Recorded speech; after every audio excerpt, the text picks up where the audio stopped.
પાટણ જિલ્લામાં કોંગ્રેસના અનુસૂચિત જાતિ વિભાગના પ્રમુખની વરણી મુદ્દે ઉગ્ર વિવાદ સર્જાયો છે।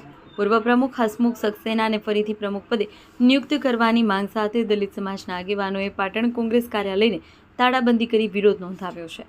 વિરોધ દરમિયાન જિગ્નેશ મેવાણી અને હિતેન્દ્ર પીઠડિયા વિરુદ્ધ સૂત્રોચ્ચાર કરવામાં આવ્યા છે।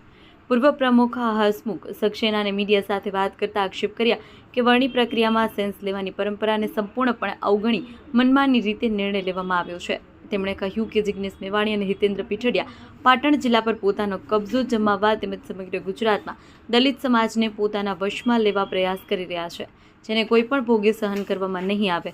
તેમણે વધુમાં જણાવ્યું કે પક્ષના વરિષ્ઠ હોદ્દેદારોએ દલિત સમાજમાં આંતરિક વર્ગીકરણ ઊભું કરી અન્યાય સર્જ્યો છે,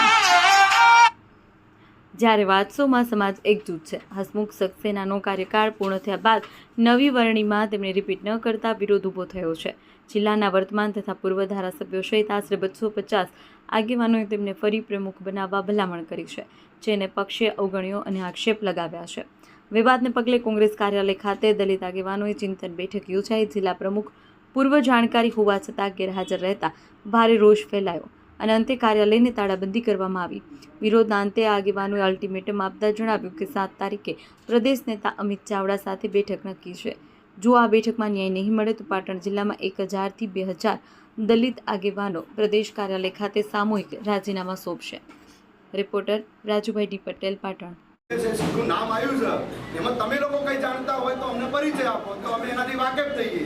તો ચારે ધારાસભ્યશ્રીના આ લેટર પેડ છે કે જેમને લેટર પેડ આપ્યા કે ભાઈ ના અમે આ વિશે કંઈ જાણતા નથી અને હસમુખભાઈને 1 મહિના પછી આટલું બધું ચાલતું હતું, આટલો બધો વિરોધ પ્રદર્શન હતું, છતાં કોઈ એક વ્યક્તિના કહેવાથી પાટણ જિલ્લાની અંદર આ બેનનો લેટર આપવામાં આવ્યો છે। એટલે અમે આ સમાજ સાથે અમારી વાત મૂકવા આવ્યા છીએ કે ભાઈ આવનાર સમયની અંદર જો એની અંદર પરિવર્તન નહીં આવે